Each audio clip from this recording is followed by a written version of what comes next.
நான் ஒரு சின்ன கேள்வி கேட்கலாமா? நீங்க எவ்வளவு நல்லதை செய்தாலும், எவ்வளவு கஷ்டப்பட்டாலும், உங்களுக்கு துன்பம் கொடுத்தவர்கள் சந்தோஷமா சிரிச்சுக்கிட்டே இருக்காங்கன்னு உங்களுக்கு ஒரு நாள் கூட தோன்றலையா? அப்படி தோன்றும் உங்க மனசுக்குள் ஒரு சின்ன குரல் கேட்டிருக்கும். நான் என் குலதெய்வத்தையே நம்பி வாழறேன். ஆனா ஏன் எனக்கு இந்த அநியாயம் நடக்கிறதுன்னு பலருக்கும் இந்த கேள்வி எழும். இந்த வீடியோவை பார்ப்பவரான நீங்களும் உங்களுக்குள்ள இதே கேள்விய எத்தனை தடவை கேட்டிருக்கீங்க? என் குலதெய்வம் என் நியாயத்திற்கு எப்போது நிற்க போகிறார்? இன்று அந்த கேள்விக்கான முழு பதிலை நான் சொல்ல போகிறேன். உங்க மனதில் எவ்வளவு சந்தேகம் இருந்தாலும் இந்த வீடியோவை முடிவு வரை பார்த்த பிறகு குலதெய்வம் பற்றிய உங்கள் பார்வை நிச்சயமாக மாறியிருக்கும். மேலும் இதுபோல் ஆன்மீக கதைகள் கேட்க டிவைன் திரை சேனலை சப்ஸ்கிரைப் செய்ய மறக்காதீங்க. நம்ம வாழ்க்கையில எந்த தெய்வம் முக்கியம் என்று கேட்டால் நம் முன்னோர்கள் உடனே பதில் சொல்வது குலதெய்வம். நம்ம குடும்பம் எங்கிருந்து ஆரம்பிச்சது, எதை நம்பி தலைமுறை தலைமுறையாக வாழ்ந்து வந்தது, அந்த முழு வரலாற்றுக்கும் சாட்சியாக நிற்கும் சக்திதான் குலதெய்வம். குலதெய்வ வழிபாடு என்றாலே சிலருக்கு ஒரு பயம் வரும்.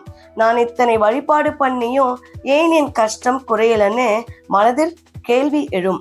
மற்றொரு பக்கம் எவரையும் காயப்படுத்தாம வாழ்பவர்களுக்குத்தான் சோதனை கூடுதலாக வரும் போல தோணும். ஆனா தவறு செய்பவர்கள் மட்டும் வாழ்க்கையை எளிதா கடத்திக்கிட்டே இருப்பாங்க போல தெரியும்.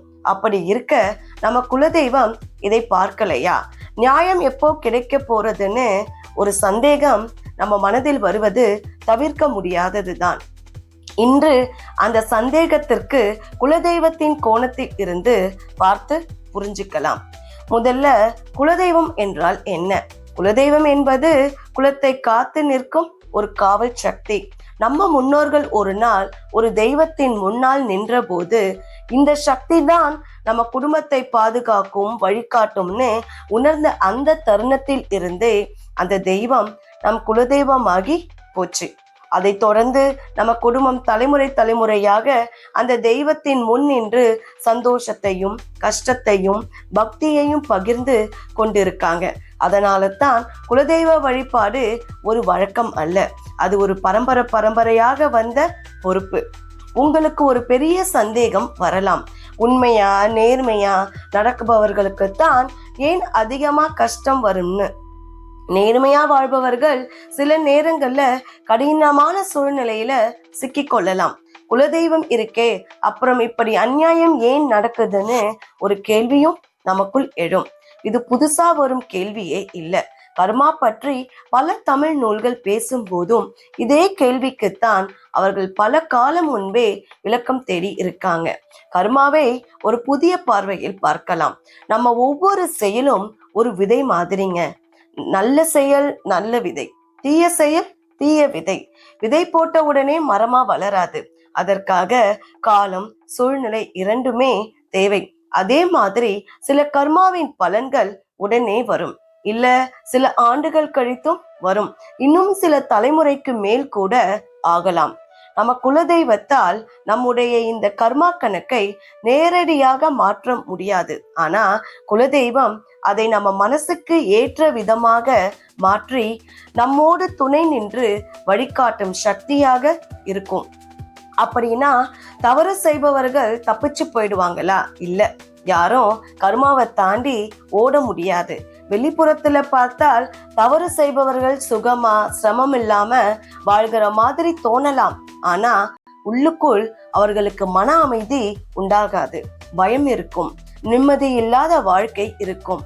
கர்மா பற்றிய தமிழ் பாரம்பரிய அறிவு இதையே தெளிவாக உணர்த்துகிறது. அவர்கள் செய்யும் ஒவ்வொரு தீய செயலும் கணக்கில் சேர்ந்து கொண்டே வரும். சம்பாதிப்பது போல அந்த கர்மா கடனும் சேர்ந்து கொண்டே இருக்கும். ஒரு கட்டத்திற்கு பிறகு அந்த கர்மா தாங்க முடியாத சுமையாக மாறி வெளிப்புறத்தில் வாழ்க்கை ரோஜா போல அழகாக தெரிந்தாலும் உள்ளுக்குள் அது நசுக்க ஆரம்பிக்கும். குலதெய்வம் கொடுக்கும் உண்மையான தண்டனை என்ன? நம்ம கற்பனையில தண்டனை என்றால் அது உடனே விழும் சாட்டை மாதிரி நேரடி வீழ்ச்சி போல தோணும். ஆனா குலதெய்வத்தோடைய தண்டனை பெரும்பாலான சமயங்கள்ல ஒரு பாடம் வடிவத்திலே வரும்.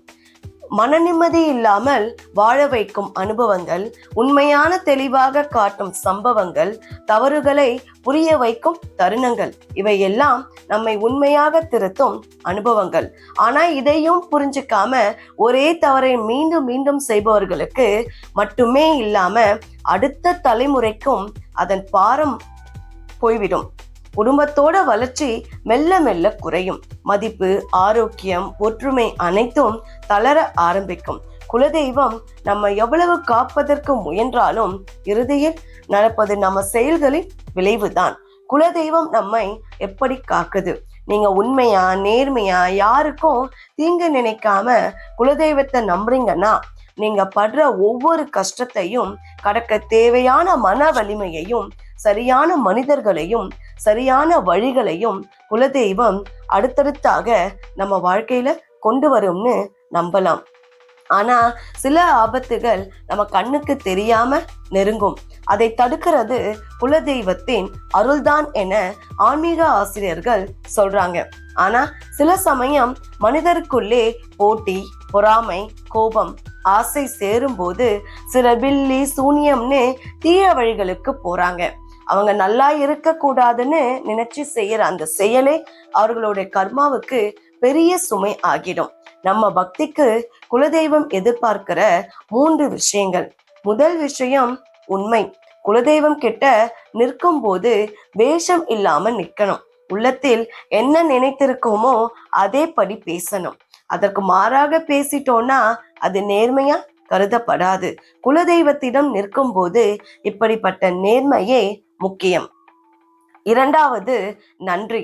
நம்ம வாழ்க்கையில நடக்கும் சிறு சிறு நல்ல மாற்றங்களுக்கு கூட இது உன் அருள்னு மனதுக்குள் நன்றி சொல்லும் மனோபாவம் இருந்தா அந்த நன்றி உணர்வு வாழ்க்கையில் இன்னும் நல்ல விஷயங்களை ஏற்கும். மூன்றாவது விஷயம் கருணை. நமக்கு துன்பம் கொடுத்தவர்களுக்கு கூட அவர்களுக்கு தீமை நேரக்கூடாதுன்னு, அவர்கள் நல்ல பாதைக்கு வரணும்னு உங்க உள்ளத்தில் தோணும் மனம் இருந்தா, அப்படியான நல்ல மனநிலை நம்ம தோன்றும் போது குலதெய்வ அருள் நம்முடைய உள்ளத்தில் வேலை செய்கிறது என்பதற்கான தெளிவான அடையாளம் அது. நடைமுறையில குலதெய்வ வழிபாடு எப்படி இருக்கணும்? வருடத்திற்கு குறைந்தது ஒரு முறையாவது குடும்பம் எல்லோரும் சேர்ந்து குலதெய்வ கோயிலுக்கு சென்று வழிபடுவது பழக்கமாக வைக்க வேண்டும் என்பது ஆன்மீக அறிஞர்கள் கூறும் ஆலோசனை.